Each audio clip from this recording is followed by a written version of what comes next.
The story opens at Hiramatsu Station, just past 10 p.m. The neon lights blaze in the night, and inside the third car from the front of the train, near the far door, a girl is intensely staring at a boy who stands quietly. Pulling back from the scene, we see a beautiful girl panicking inside, trying to figure out how to return a handkerchief that belongs to him. With a slight blush, the story flashes back to a time near a parking lot, where a girl was violently kicked in the face. It turns out the same girl from the train was fighting off a group of delinquents. From the way she kicked back, it's clear she's skilled in fighting. She kept dominating the fight and yelled with a thunderous voice for everyone to drop dead already. This happened over 6 months ago, showing she was always caught up in conflict. That day, after the fight, covered in bruises, she boarded the same train. Even though she could handle herself, her self-esteem was low.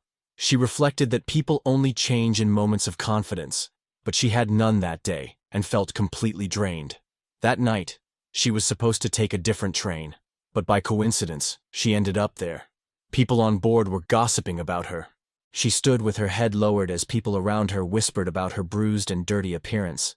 Though her expression stayed calm, she was only pretending everything was fine. Deep down, she was used to being treated this way. Then, out of nowhere, someone handed her a handkerchief and gently asked if she was okay. His calm and kind voice caught her completely off guard, and she just stared at him, unsure how to react. He kept offering the handkerchief, and that simple moment left a deep impression on her. Back in the present, Ryoko was mentally preparing herself, convinced that today she would finally return it. It wasn't supposed to be that hard. When she boarded the train, everyone else had already left, and she was alone again, stepping off like she had lost another fight.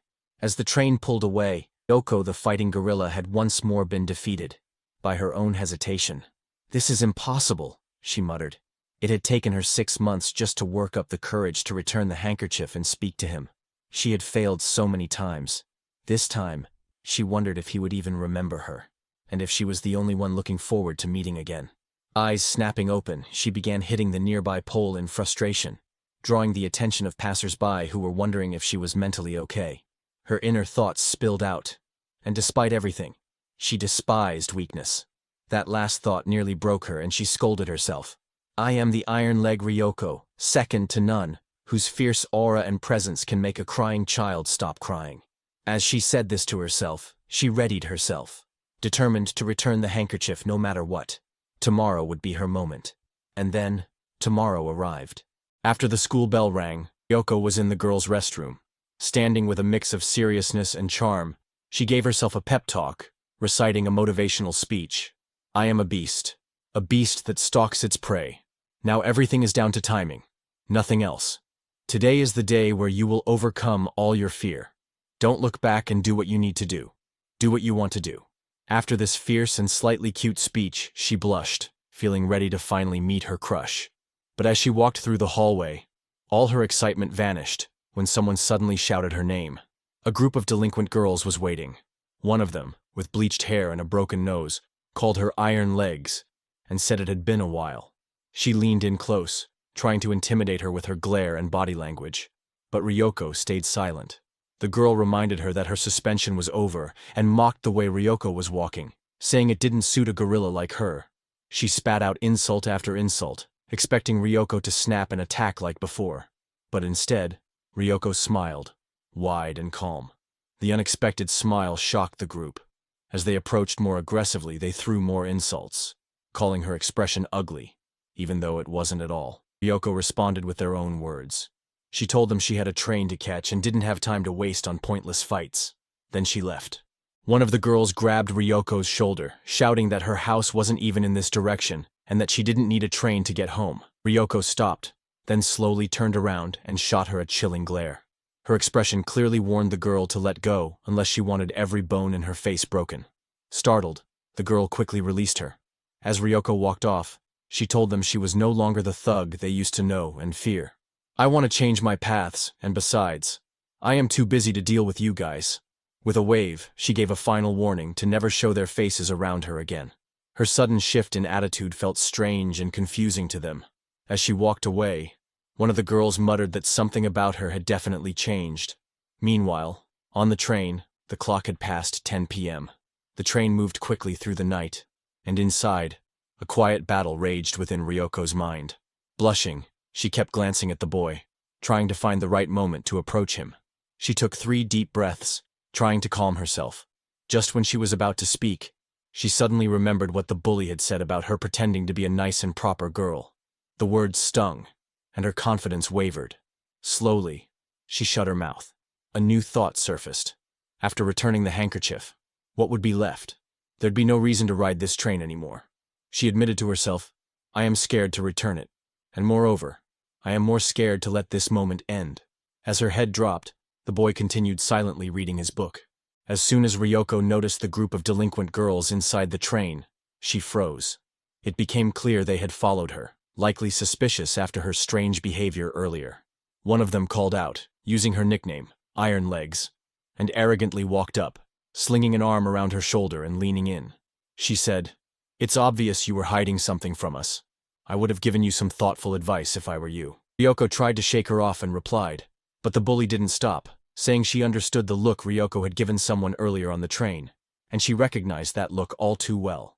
She seemed to realize Ryoko had a crush on a guy who regularly rode this train.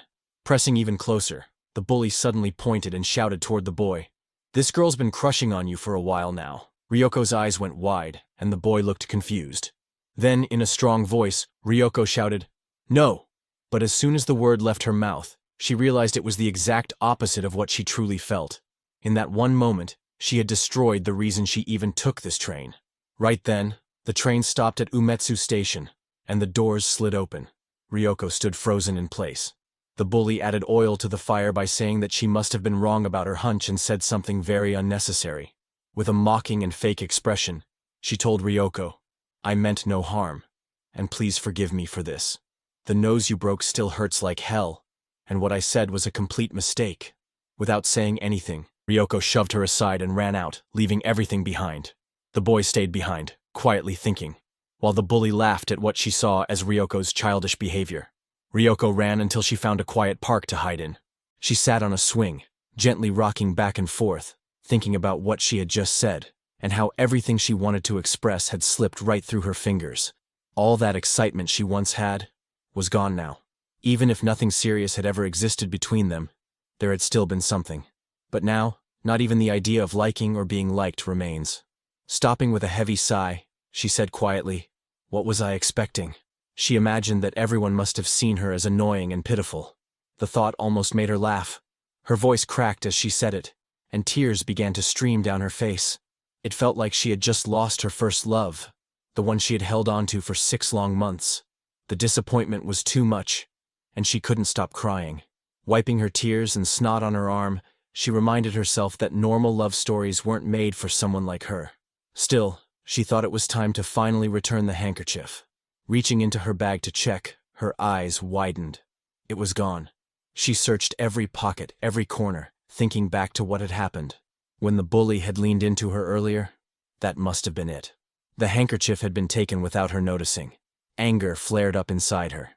Tired of their constant meddling, she jumped off the swing and rushed back to the station, to the spot where she had last seen the bullies and the boy.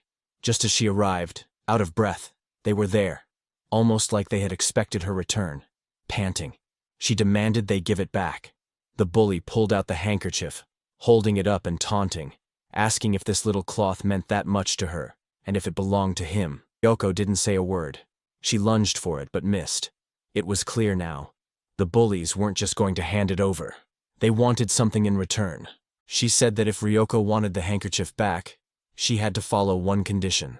Become our punching bag, the bully said with a cold and nasty look on her face. Ryoko reminded her that last time, she had tossed her around like a rag doll and asked in a threatening tone if she wanted to get punched in the nose again, this time even harder.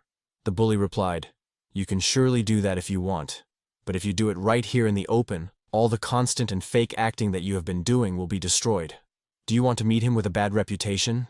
She added that if Ryoko just let them beat her up for a bit, they'd back off and not bother her again. Ryoko thought to herself that taking a few punches was better than starting a big scene in front of everyone. She slowly nodded and told them to go ahead. But right after she agreed, the bullies pulled out a thick metal chain, clearly having planned this out. Pretending to admire her guts, one of them mocked, If your belief is as strong as those legs, why don't we test it out? Minutes passed, and the brutal, one-sided beating continued. Loud thuds and pained grunts echoed through the area, but passers-by ignored it, recognizing it as just another case of heavy bullying. Ryoko was hit so hard and so often that she kept collapsing, gasping for air, her arms tied behind her back.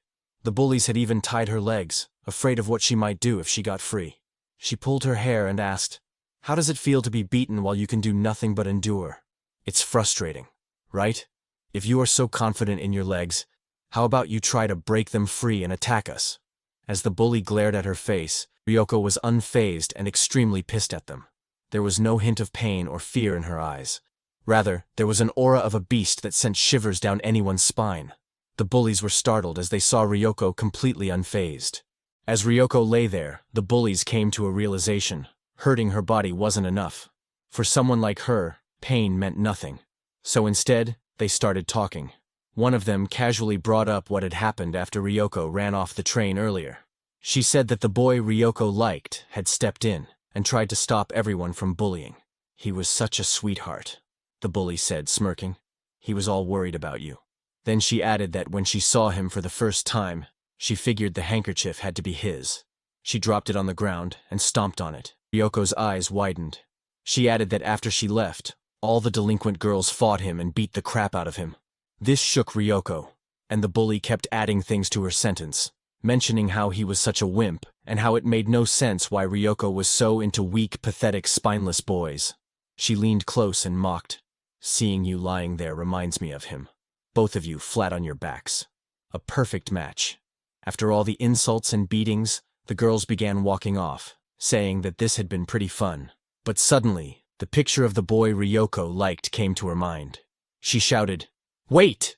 The bullies looked back and froze in fear. Ryoko had snapped the chain. As Ryoko stood up, she told them that she didn't mind getting hurt over and over again, and getting punched meant nothing to her. Enduring to the point where she would cough up blood was okay as well. However, hurting someone who didn't have anything to do with this was something that was out of her understanding. As she said this, she readied herself and told them that she would now be teaching them some manners with her iron legs. The bullies panicked and cursed. Ryoko dashed forward, launching herself into the air. Her right leg landed on one of the girls, using her like a platform.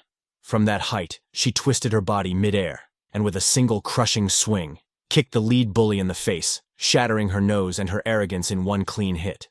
Later, after fending off the girls, Ryoko stood at the train stop where she hoped the boy might be.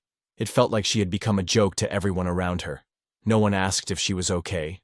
They only chuckled and stared. She knew it was time to bring everything to a close and say sorry for all the chaos. She braced herself for whatever was to come. When the train doors opened, the boy was right there, unexpectedly. Both of them were bruised and battered from head to toe. They exchanged surprised looks and stuttered at each other's appearance. Ryoko took a breath and said it was her fault he got hurt. She told him she was just happy he seemed all right. Handing him the handkerchief, she said softly, "You might not remember, but this handkerchief is yours, and I would like to thank you for everything." But before she could say more, the boy cut in and said he remembered her clearly. As he took the cloth, Ryoko stood stunned. He went on to say that he had always wanted to talk to her too, but his nerves always got in the way. While he said this shyly, he noticed tears forming in her eyes. Beneath all her strength, Ryoko was still just a regular girl with deep, genuine feelings. And at that moment, she realized her love life might finally be moving forward.